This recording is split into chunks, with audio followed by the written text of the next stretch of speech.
Hi friends, സ്റ്റിയാൻ ഇൻറ്റീരിയേഴ്സിൻ്റെ പുതിയ വീഡിയോയിലേക്ക് എല്ലാ കൂട്ടുകാർക്കും സ്വാഗതം.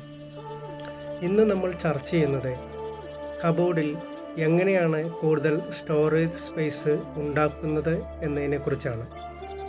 നിങ്ങൾ ആദ്യമായിട്ടാണ് ഈ ചാനൽ കാണുന്നത് എങ്കിൽ ഇതിൽ പറയുന്ന കാര്യങ്ങൾ നിങ്ങളിലേക്ക് എത്രയും വേഗം എത്തണമെങ്കിൽ ഒന്ന് സബ്സ്ക്രൈബ് ചെയ്ത് സപ്പോർട്ട് ചെയ്യണേ. പിന്നെ ഈ വീഡിയോ മുഴുവനായിട്ട് കാണാനും ശ്രമിക്കുക. നമ്മൾ കബോർഡുകൾ പണിയുവാൻ തീരുമാനിക്കുമ്പോൾ ആദ്യമായി ഡിസൈൻ അടിപൊളിയായിരിക്കണം. രണ്ടാമത് സ്റ്റോറേജ് സ്പേസിന് പ്രാധാന്യം കൊടുക്കണം. മൂന്നാമത് മെറ്റീരിയൽ നല്ലത് തിരഞ്ഞെടുക്കണം. സ്റ്റോറേജ് സ്പേസിന് പ്രാധാന്യം കൊടുക്കുന്നവർ കബോർഡിൽ കൂടുതൽ ഡ്രോയറുകൾ ആഡ് ചെയ്യണം. ഒന്നുകിൽ പുറത്തു നിന്ന് തുറക്കാൻ കഴിയുന്ന തരത്തിലുള്ള ഡ്രോയറുകൾ നമുക്ക് ഉണ്ടാക്കാം. ഡ്രോയർ കഴിഞ്ഞ് ബാക്കി വരുന്ന ഭാഗത്ത് ഡോറുകൾ കൊടുക്കാം. അല്ല എങ്കിൽ കബോർഡിന് ചിത്രങ്ങളിൽ കാണുന്നത് പോലെ ഫുൾ ഡോറുകൾ കൊടുക്കാം. ഉൾഭാഗത്ത് ഇന്നർ ഡ്രോയറുകൾ കൂടുതൽ ഉണ്ടാക്കണം. നമ്മുടെ വീട്ടിലെ ആളുകളുടെ എണ്ണം അനുസരിച്ച് ഡ്രോയറുകൾ കൊടുക്കാം. ഒരാൾക്ക് 2 or 3 വീതം കൊടുക്കാം. അങ്ങനെ നമ്മൾ ഡ്രോയർ കൂടുതൽ കൊടുത്താൽ നമ്മുടെ വീട്ടിലെ അംഗങ്ങളുടെ ഇന്നർ വെയറുകൾ ഓരോ ഡ്രോയറുകളിൽ അടുക്കി വയ്ക്കാൻ സാധിക്കും. നമുക്ക് എടുക്കുവാൻ വളരെ എളുപ്പവുമായിരിക്കും. നമ്മുടെ വീട്ടിലെ സ്ത്രീകൾക്കാണ് ഡ്രോയറുകൾ കൂടുതൽ ഉപകാരപ്പെടുക. സാധാരണ ചില വീടുകളിൽ ഇതെല്ലാം സൂക്ഷിക്കുന്നത് പ്രത്യേകം കവറുകളിലാണ്.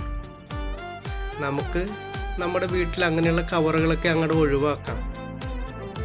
പിന്നത്തെ ഒരു കാര്യം, നമ്മുടെ വീട്ടിൽ 7 അടി പൊക്കത്തിലാണ് കബോർഡുകൾ പണിയുന്നത്. അതിന് മുകളിലുള്ള സ്ഥലം നമുക്ക് ഒരു സ്റ്റോറേജ് സ്പേസ് ആക്കി ഉപയോഗിക്കാം. അതിനുവേണ്ടി നമ്മൾ കൂടുതൽ പൈസ ചിലവാക്കേണ്ട കാര്യമില്ല. കബോർഡിൻ്റെ മുകൾ ഭാഗത്ത് 3 ഇഞ്ച് വീതിയിൽ ഫ്രെയിമുകൾ പിടിപ്പിച്ച് അതിൽ ഡോറുകൾ കൊടുത്താൽ വിദേശത്ത് ജോലി ചെയ്യുന്നവർക്കും മറ്റും വലിയ ബാഗുകളോ പെട്ടികളോ ഉണ്ടെങ്കിൽ അത് ഭദ്രമായി കബോർഡിന് മുകളിലെ സ്റ്റോറേജിൽ പൊടിയൊന്നും പിടിക്കാതെ സൂക്ഷിക്കാൻ സാധിക്കും. സാധാരണ ഈ പെട്ടികളും ബാഗുകളും കട്ടിലിനടിയിലും കബോർഡിൻ്റെ മുകളിലും വെറുതെ വെക്കുകയാണ് പതിവ്. നമുക്കതിനോട് മാറ്റം വരുത്താം. നമ്മുടെ ബെഡ്റൂം വൃത്തിയുള്ളതും അടുക്കും ചിട്ടയും ഉള്ളതും ആകുകയും ചെയ്യും. മാത്രമല്ല, കബോർഡിൻ്റെ മുകളിൽ വെറുതെ സ്ഥലം ഒഴിച്ചിട്ടാൽ അവിടെ നമ്മൾ തൂക്കുകയും തുടക്കുകയും ഒന്നും ചെയ്യാതെ മാറാല പിടിച്ച് വൃത്തികേടായി കിടക്കുകയും ചെയ്യും. ഇത്രയും കാര്യങ്ങൾ നിങ്ങൾക്ക് മനസ്സിലായി കാണുമെന്ന് കരുതുന്നു. ഇനി നമുക്ക് ചെയ്യാനായിട്ടുള്ളത് മെറ്റീരിയലുകൾ തിരഞ്ഞെടുക്കുന്ന രീതിയാണ്. മെറ്റീരിയൽ നമുക്ക് ഈ കബോർഡുകളിൽ ഞാൻ ഉപയോഗിച്ചിരിക്കുന്ന എല്ലാ മെറ്റീരിയലുകളും പ്ലൈവുഡുകളാണ്. പ്ലൈവുഡുകൾ തിരഞ്ഞെടുക്കുമ്പോൾ പ്രധാനമായിട്ട് സൂക്ഷിക്കേണ്ടത് 710 എന്ന മെറ്റീരിയൽ തന്നെ ഉപയോഗിക്കണം. ഏത് കമ്പനിയും ആയിക്കോട്ടെ, പ്ലൈവുഡിൻ്റെ ഏത് കമ്പനി ആയാലും 710 എന്ന ഗ്രേഡ് മാത്രമേ ഉപയോഗിക്കാവൂ. എങ്കിലേ നമുക്ക് നമ്മുടെ വീട്ടിൽ കബോർഡുകൾ ലോങ് ലൈഫായിട്ട് ഇരിക്കുവാൻ സാധിക്കുകയുള്ളൂ. ഈ വീഡിയോ നിങ്ങൾക്ക് ഉപകാരപ്രദമാവുകയാണെങ്കിൽ നിങ്ങളൊന്ന് ഷെയർ ചെയ്യുക. ഈ അറിവുകൾ മറ്റുള്ളവരിലേക്ക് പകർന്നു കൊടുക്കുക. അതുപോലെ തന്നെ ഈ വീഡിയോ നിങ്ങളൊന്ന് ലൈക്ക് ചെയ്യാനും ശ്രമിക്കുക.